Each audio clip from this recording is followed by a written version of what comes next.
I knew then I had to make plans to leave, so I started saving up. Luckily, things were starting to die down a bit and I realized it was because he was getting busy with my mom. She got pregnant at 39. It's a higher risk pregnancy, so she's on a lot of bed rest and taking extra care of herself for her doctor.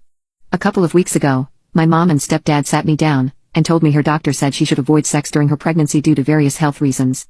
I wish I would have stood up and walked away at that point because I'll never forget what she asked me to do.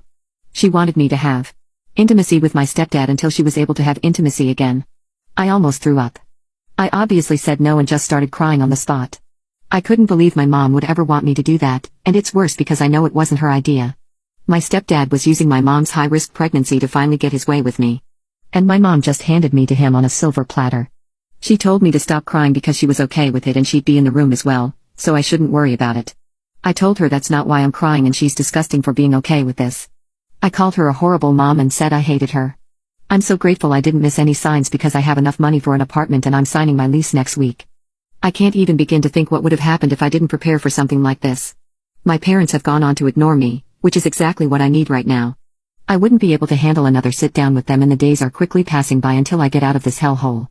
Honestly, my main concern is my younger sisters. I'm terrified that if it wasn't me who will sleep with my stepdad, it'll be them. They're all asking me what's going on, but my mom told me not to say anything. I don't want to tell them just because that's their actual dad and I have no idea how they would handle the whole thing.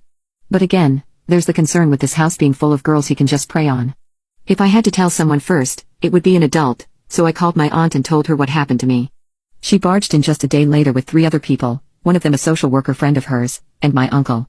My stepdad found out they were at the house and called the police, but before they even showed up, I told my 16-year-old sister and the 14-year-olds what happened. The 16-year-old got angry at her dad. She was walking around the house ranting at her dad and crying. She decided to come with my aunt. And I just to be safe, and we would figure out where she could go from then on.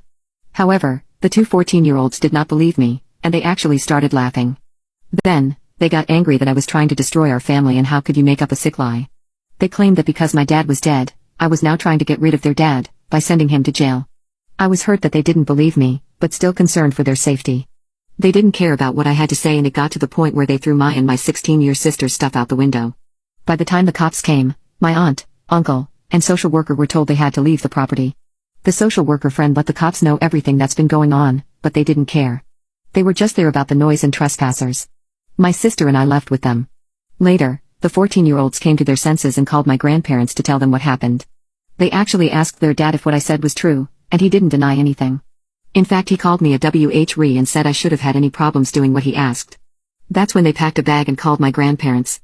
My grandparents explained everything to our youngest sister and she told my grandpa she prefers him to our dad because grandpa doesn't yell at her. I hope that's enough to keep the girls at my grandparents for good. My 16-year-old sister is going to emancipate herself and stay with either our grandparents or our aunt. My grandparents called CPS and because I have multiple screenshots of my mom incriminating herself, we will be able to file charges and hopefully get my stepdad on the intimacy offender registry. That way the girls can stay with their grandparents permanently.